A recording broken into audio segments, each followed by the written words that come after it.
आज हम जो चीज़ स्टडी करने जा रहे हैं उसमें हमारे पास बेसिकली ये हमारे पास चैप्टर नंबर 2 है, वेक्टर्स एंड इक्विलिब्रियम।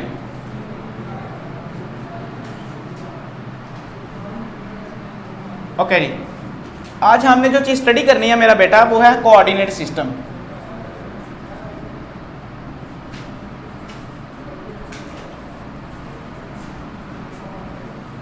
क्या चीज़ स्टडी करनी है जी? Coordinate system. बेटा कोऑर्डिनेट सिस्टम का एक और भी नाम है जिसे कार्टेशियन सिस्टम भी कहा जाता है। क्या कहा जाता है? Cartesian system. ये क्या होता है, इसकी हमें ज़रूरत पेश क्यों आई, हम इसको हम अपनी इस चैप्टर में इसको क्यों यूज़ करेंगे, कहाँ कहाँ पे इसकी इम्प्लीमेंटेशन होगी, न्यूमेरिकल्स प्रॉब्लम सॉल्व करने में, डायरेक्शन को जो है रिप्रेजेंट करने में। तो इसके लिए हम स्टडी करते हैं कोऑर्डिनेट सिस्टम या कोऑर्डिनेट एक्सिस। बात की समझ आ गई है? असल में होता क्या है, हमारे पास दो या दो से ज़्यादा लाइनें जब आपस में इंटरसेक्टिंग करती हैं, आपस में मिलती हैं, दो या दो से ज़्यादा लाइनों को जब आपस में मिलाया जाता है और वो किसी एक पॉइंट में एक दूसरे के साथ मीट कर रही हैं, इंटरसेक्ट कर रही हैं, एक दूसरे में से पास कर रही हैं, तो हम कहते हैं कि ये हमारे पास कोऑर्डिनेट सिस्टम है। हमारे पास क्या है जी? Coordinate system. यानी कि आप सादा लफ्ज़ों में इस तरह कह सकते हैं, दो या दो से ज़्यादा हमारे पास जो परपेंडिकुलर लाइंस होती हैं, परपेंडिकुलर का मतलब यह है कि जो राइट एंगल पे हूँ, जो 90 का एंगल बना रही हूँ। बेटा कितना एंगल बना रही हूँ? 90 का। तो ऐसी लाइनें आपस में जो 90 का एंगल बना रही हूँ और एक दूसरे में से पास कर रही हूँ, उसको हम कहते हैं कोऑर्डिनेट सिस्टम। क्या कहते हैं जी?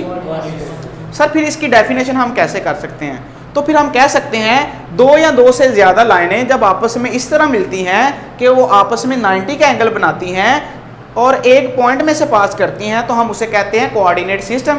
क्या कहा जाता है जी? 2 or 3 mutually perpendicular lines, 2 or 3 mutually perpendicular lines intersecting at a point, intersecting at a point. Suppose हमारे पास डायग्राम को स्टडी करते हैं, देखें 2 और 3 म्यूचुअली परपेंडिकुलर लाइंस। पहले 2 को भी देखेंगे फिर 3 को भी देखेंगे। फर्स्ट ऑफ ऑल हम इसकी डेफिनेशन की बात करते हैं। 2 और 3 म्यूचुअली परपेंडिकुलर लाइन,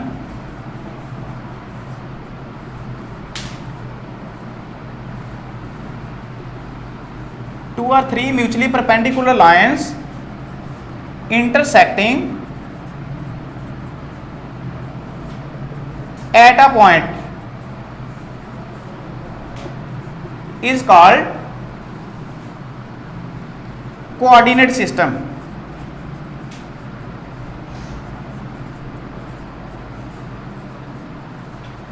राइट बेटा जी, दो या दो से ज्यादा, 2 या 3 म्यूचुअली परपेंडिकुलर लाइंस, ऐसी लाइन जो आपस में 90 के एंगल बना रही हैं, राइट एंगल पे हैं, वो हमारे पास इंटरसेक्ट कर रही हैं किसी एक पॉइंट पे, तो हम कहते हैं ये कोऑर्डिनेट सिस्टम है। फॉर एग्जांपल आपके पास आपने एक लाइन ली है, ये दूसरी लाइन ली है, तो कितनी लाइनें हमने ली हैं? 2। कितनी लाइनें ली हैं? और इंटरसेक्ट कर रही हैं इस पॉइंट पे, और इस पॉइंट को मैं ओरिजिन कहता हूँ। क्या कहता हूँ जी? तो ओरिजिन क्या होगा? ओरिजिन उस पॉइंट को कहा जाता है जहाँ पे लाइनें इंटरसेक्टिंग करती हैं, जहाँ पे 2 या 3 लाइनें आपस में इंटरसेक्ट करती हैं, उस पॉइंट को जहाँ पे मीट करती हैं, उस पॉइंट को क्या कहा जाता है जी? ओरिजिन। उसको हम ओ से डोनेट करते हैं, ओ से रिप्रेजेंट करते हैं। बात की समझ आ गई है? 2 mutually perpendicular line intersecting at a point. Clear हो गया जी? अच्छा जी, अब देखिएगा 3 mutually perpendicular lines intersecting at a point. बात की समझ आ गई है? अच्छा, जब हम इसकी ना एक्सप्लेनेशन में जब हम जाएंगे तो उसमें वाज़िया तौर पे इन चीज़ों को हम स्टडी करेंगे। जब हमारे पास 2 लाइनें आपस में इंटरसेक्ट करती हैं तो उसमें हमारे पास कौन कौन से प्लेन बनते हैं? 2 लाइनें हमारे पास जब इंटरसेक्ट की तो हमारे पास एक एक्स प्लेन बना जिसे हम एक्स एक्सिस कहते हैं। क्या कहते हैं जी? X axis. और हमारे पास ये हॉरिजेंटल लाइन एक्स एक्सिस कहलाई, और जो वर्टिकल लाइन है इसको हमने वाई एक्सिस कहा। बात की समझ आई है? एक्स एक्सिस के जो अपोजिट हमारे पास जो एरिया है, जो लाइन है, इसको हम एक्स प्राइम एक्सिस कहते हैं। बात की समझ आई है? इसको सिंपल वर्ड में नेगेटिव एक्स एक्सिस भी कहा जाता है। हमारे पास ये वाई प्राइम एक्सिस है और इसे वाई नेगेटिव एक्सिस भी कहा जाता है। बात की समझ आ गई? इनको सादा लफ्जों में हम कहते हैं ये फर्स्ट क्वाड्रेंट है, ये सेकंड क्वाड्रेंट है, ये थर्ड क्वाड्रेंट है और ये वाला फोर्थ क्वाड्रेंट है। बात की समझ आ गई है? अच्छा जी, यहाँ तक सब बच्चों का क्लियर है? अच्छा, यहाँ पे ना एक छोटी सी चीज़ और भी मैं बताता चलूँ, आगे चल के उसको मज़ीद हम डिटेल में स्टडी करेंगे। जब भी हमने कोई क्वेश्चन लेना है, हमें कोई वैल्यू दी जाती है कि आप इसको कोऑर्डिनेट एक्सिस में कार्टेशियन सिस्टम में ड्रा करके दिखाएं। सपोज दैट आपके पास वैल्यू है 2 और 3, कहा जाता है इसको जी ड्रा करके दिखाएं। तो सबसे पहले आपने देखना है, हमेशा ये बात याद रखनी है, आपको इस तरह की कोई वैल्यू दी गई हो तो जो पहली वैल्यू होगी वो डिनोट करेगी एक्स को। किसको डिनोट करेगी? और दूसरी किसको रिप्रेजेंट करेगी? वाई की। तो यहाँ पे हमारे पास जो 2 है ये रिप्रेजेंट कर रहा है एक्स को और ये 3 किसको रिप्रेजेंट कर रहा है? वाई को। तो फिर इसका मतलब ये हुआ ये भी पॉजिटिव है, ये भी पॉजिटिव है। यहाँ से मैं आपको कहाँ पे लेके जाना चाहता हूँ? मैं आपको यहाँ पे लेके जाना चाहता हूँ कि हमारे पास जो फर्स्ट क्वाड्रेंट है उसमें x की वैल्यू पॉजिटिव आती है और y की भी पॉजिटिव आती है। तो इसका मतलब हुआ फर्स्ट क्वाड्रेंट में x और y प्लेन दोनों की वैल्यू हमारे पास पॉजिटिव आती है। यहाँ तक बात की समझ आ गई है? अच्छा, हम सेकंड क्वाड्रेंट पे चलते हैं। सेकंड क्वाड्रेंट में हमारे पास x की नेगेटिव वैल्यू होती है, लेनी x की नेगेटिव और y की पॉजिटिव। और हमेशा ये बात याद रखनी है, पहले हमने x की वैल्यू लेनी है, बाद में y की वैल्यू लेनी है। बेटा आपको समझ आ रही है? ओके जी। जब थर्ड क्वाड्रेंट की बात करते हैं तो थर्ड क्वाड्रेंट में x एक्सिस भी नेगेटिव है और y एक्सिस भी, तो हमारे पास दोनों की वैल्यू नेगेटिव पे आ गई। बात की समझ आ गई? ओके, आगे फोर्थ क्वाड्रेंट पे चलते हैं। फोर्थ क्वाड्रेंट में x इज अ पॉजिटिव और y को क्या लेंगे? नेगेटिव। हमारे पास ये वैल्यूज आ गई हैं।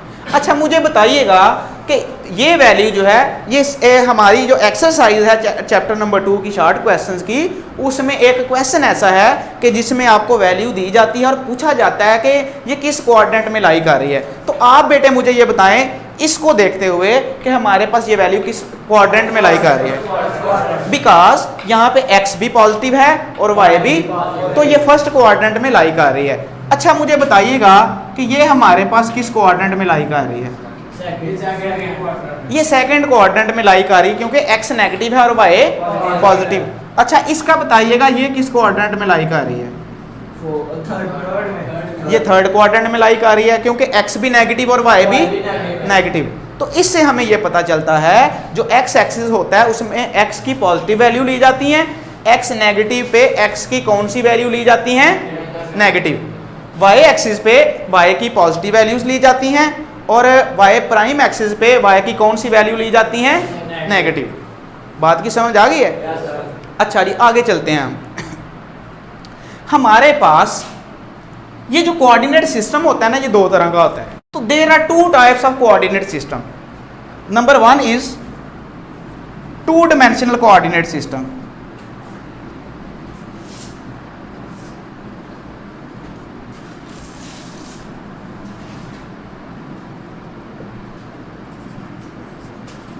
To dimensional coordinate system. Number second जी, नंबर सेकंड है हमारे पास 3 dimensional coordinate system.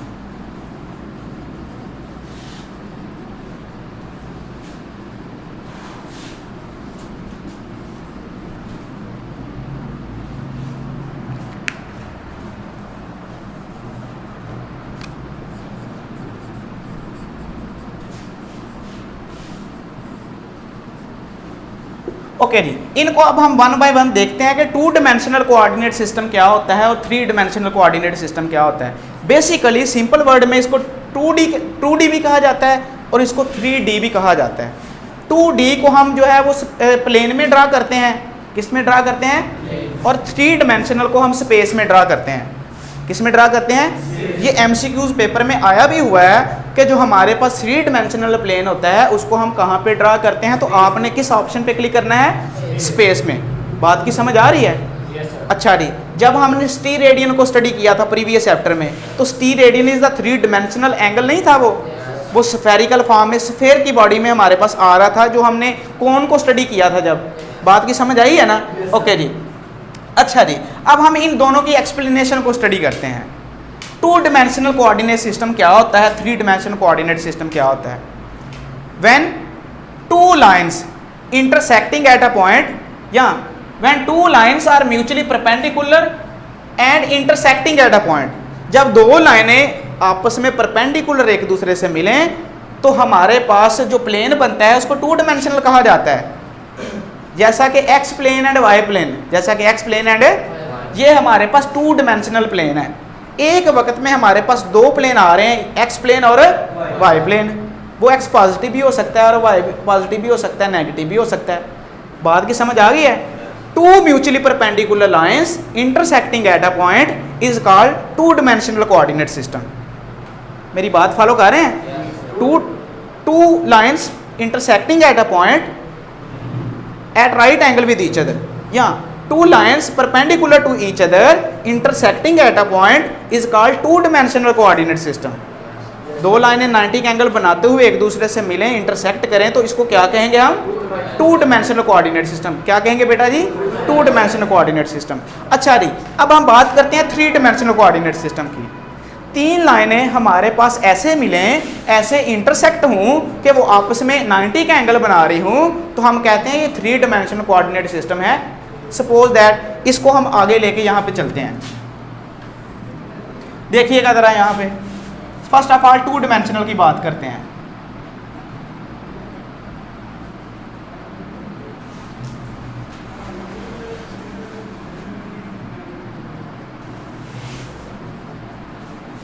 To dimensional coordinate system, इसमें ना एक दो एमसीक्यूज भी आपका सॉल्व होगा, वो आपने गौर से देखना है। हमारे पास ये मेरे पास टू म्यूचुअली परपेंडिकुलर लाइंस हैं, एक पॉइंट पे इंटरसेक्ट कर रही हैं, और इंटरसेक्टिंग जो पॉइंट होता है उसको हम ओरिजिन कहते हैं। मेरे पास ये एक्स एक्सिस है और ये मेरे पास वाई एक्सिस है। मैं सपोज करता हूँ a vector A lies in X Y plane. हमारे पास कोई वेक्टर ए है, वो एक्स और वाई प्लेन में लाई कर रहा है। कहाँ पे लाई कर रहा है? लेकिन मेरे पास ये सपोज दैट एक वेक्टर ए है और ये एक्स और वाई प्लेन में लाई कर रहा है। अच्छा, एक बात याद रखिएगा, एंगल की जो डायरेक्शन है, कि एंगल की डायरेक्शन क्या होती है, इसको हम by right hand rule find करते हैं। किससे फाइंड करते हैं जी? बाय राइट हैंड रूल, दाएं हाथ के कानून के साथ। ये दाएं हाथ का रूल आगे चल के हमने डिटेल में पढ़ना है, लेकिन थोड़ा सा यहाँ पे टच मैं दे देता हूँ कि आपने ना इस अपने हैंड को ना यहाँ पे रखना है, ओरिजिन पे। अब देखें, ओरिजिन पे रख के ना ऐसे फिंगर को जो है ना बंद कर लेना, कर्ल कर लेना है। क्या कर लेना है? मोड़ लेना है, कर्ल कर लेना है, कर्लिंग फिंगर। थंब आपका बिल्कुल सीधा है। बात की समझ आ रही है? तो ये जो कर्लिंग फिंगर है, ये एक्स टू वाई जा रही हैं, किधर मूव कर रही हैं? फ्रॉम एक्स एक्सिस टू, यानी कि इस तरह देखें, ये बात की समझ आई है? Make an angle of theta, make an angle of theta. अब मुझे आप ये बताएं, जब हम two dimensional coordinate system study करेंगे तो हमारे पास हॉरिजेंटल जो लाइन होगी उसके साथ एंगल बनेगा। एंगल बनना कहाँ से स्टार्ट होगा? एक्स एक्सिस से, हॉरिजेंटल लाइन से। देखो ना, वाई एक्सिस से नहीं बन रहा, नीचे से एंगल मूव करता हुआ वाई की तरफ जा रहा है। तो हम इसको ये कह सकते हैं, अगर कोई बंदा आपसे क्वेश्चन करता है कि टू डिमेंशनल प्लेन में एंगल जो है वो क्लॉकवाइज होता है कि एंटी क्लॉकवाइज, तो आप लोग मुझे बताएं ये वाली डायरेक्शन कौन सी है और ये वाली? तो एंगल हमारे पास क्लॉकवाइज बन रहा है कि एंटी क्लॉकवाइज? एंटी क्लॉकवाइज बन रहा है, और हॉरिजॉन्टल लाइन के साथ बन रहा है। किसके साथ? एक्स एक्सिस के साथ। बात की समझ आ गई है? तो इसकी फिर डेफिनेशन ये हुई, two mutually perpendicular lines intersecting at a point. ये आपस में 90 का एंगल भी बना रही हैं। टू म्यूचुअली परपेंडिकुलर लाइंस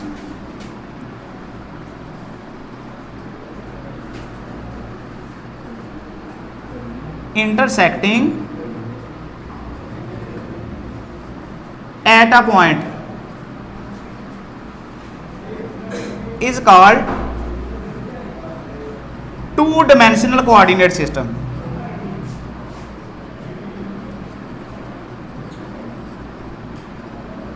बात को फॉलो किया बेटों ने?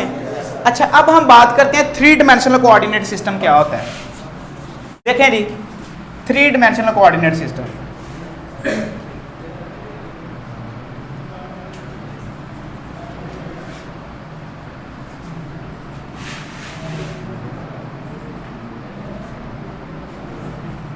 इधर देखें,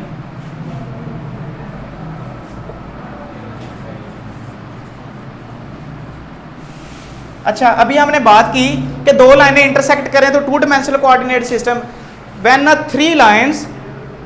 three mutually perpendicular lines intersecting at a point is called three dimensional coordinate system. Suppose that, पहले इसकी डायग्राम स्टडी करते हैं। ये हमारे पास दो लाइनें हो गई, ये तीन लाइनें हो गई, इसको हमने एक्स एक्सिस कहा, इसको वाई एक्सिस कहा, और हमारे पास एक और एक्सिस आ गया जिसको हमने जी एक्सिस कहा। स्पेस में थ्री एंगल्स, थ्री प्लेन्स को हम लेते हैं। बात की समझ आई है? सर आपने ये कहा कि हमारे पास जो थ्री म्यूचुअली परपेंडिकुलर लाइंस हैं, आपने बार बार वर्ड यूज़ किया परपेंडिकुलर का 90 का। हमारे पास हमें समझ आ रही है कि वाई और जी के साथ तो एंगल 90 का बन रहा है, एक्स और जी के साथ क्यों नहीं बन रहा? वाई और एक्स के साथ 90 का एंगल क्यों नहीं बन रहा? तो बेटा कुछ एंगल हमारे पास ऐसे होते हैं कि जिनको हम बेज़ाहिर तो बोर्ड पे ड्रा नहीं कर सकते, लेकिन स्पेस में वो एग्जिस्ट करते हैं। स्पेस में वो एग्जिस्ट है। मैं आपको ये बना के दिखा सकता हूँ। मैं इसकी एग्जांपल कुछ इस तरह से देता हूँ। सपोज दैट आपके पास ये रूम का कॉर्नर है, ये जो लाइन ऊपर से नीचे आ रही है, सपोज ये एक्स एक्सिस है, ये एक लाइन इस डायरेक्शन में जा रही है, सपोज ये वाई एक्सिस है, और जो लाइन इस डायरेक्शन में जा रही है, सपोज ये जी एक्सिस है। तो आप मुझे बताएं कि तीनों एक दूसरे के साथ कौन सा एंगल बना रही हैं। मैं इसकी एग्जांपल एक और भी देता हूँ। सपोज मेरे पास ये तीन मार्कर है, ये मेरे पास एक्स एक्सिस है, ये मेरे पास वाई एक्सिस है, और ये मेरे पास कौन सा एक्सिस है? अब देखें, जब एक्स और वाई के दरमियान में एंगल बनेगा तो कितना बना? वाई और जी के दरमियान एंगल बना तो कितना बना? जी और एक्स के दरमियान एंगल बना तो कितना बना? तो these three mutually perpendicular lines intersecting at a point is called three dimensional coordinate system. बात की समझ आ गई है? Three dimensional Cartesian system. तो बोर्ड पे हम इसको इस तरह ड्रा नहीं कर सकते। बात को फॉलो किया है? अच्छा जी, जब थ्री डायमेंशनल कोऑर्डिनेट सिस्टम होगा तो हमारे पास तीन एंगल बनेंगे। वहाँ पे जो एक्स प्लेन वाई प्लेन को स्टडी किया 2D में, तो वहाँ एक एंगल बन रहा था। जब हम थ्री डायमेंशन को स्टडी करेंगे तो हमारे पास सपोज दैट एक वेक्टर है, वो इन तीनों के दरमियान में लाई कर रहा है। कैसे? इधर देखें जी, ये एक्स एक्सिस है, ये वाई एक्सिस है, और ये वाला आपके पास है जी एक्सिस है। सपोज ये हमारे पास बन गए हैं ये, और आपके पास सपोज एक्स वाई एंड जी, ये आप ठीक है। सेंटर में एक वेक्टर लाई कर रहा है ऐसे, क्या ये तीनों के साथ एंगल ही बना रहा है? एक्स वाई जी के साथ, तीनों के साथ बना रहा है ना। इसको इसी तरह समझ लें कि आपके पास उस कॉर्नर से एक लाइन इधर आ रही है नीचे की तरफ। तो हम इस तरह फिर कह सकते हैं कि हमारे पास एक्स और वाई जो है, एक्स एक्सिस के साथ एंगल बना रहा है अल्फा का, वाई एक्सिस के साथ एंगल बना रहा है बीटा, और ये हमारे पास एंगल बना रहा है इसके साथ है गैमा। बात की समझ आ गई है जी बेटा? अब ठीक है, ओके जी। ये हमारे पास अल्फा बीटा गैमा क्या है सर? देखें बेटा, थीटा को हम जो एंगल है इनको डिफरेंट साइन से हम डिनोट करते हैं। हम एंगल को थीटा से भी डिनोट करते हैं बाजुकात, एंगल को बाजुकात ये हमारे पास एक साइन होता है फाई का, इससे भी डिनोट करते हैं। एंगल को बाजुकात हम ट्रिग्नोमेट्रिक जो रेशियो होती है अल्फा बीटा और गैमा से भी डिनोट करते हैं। तो हमारे पास यहाँ पे थ्री एंगल्स बन रहे हैं अल्फा बीटा और गैमा। अगर आप इन साइन को यूज़ नहीं करना चाहते, आप थीटा 1 थीटा 2 थीटा 3 भी ले सकते हैं। बात की समझ आ रही है? तो ये थे हमारे पास थ्री डायमेंशनल कोऑर्डिनेट सिस्टम।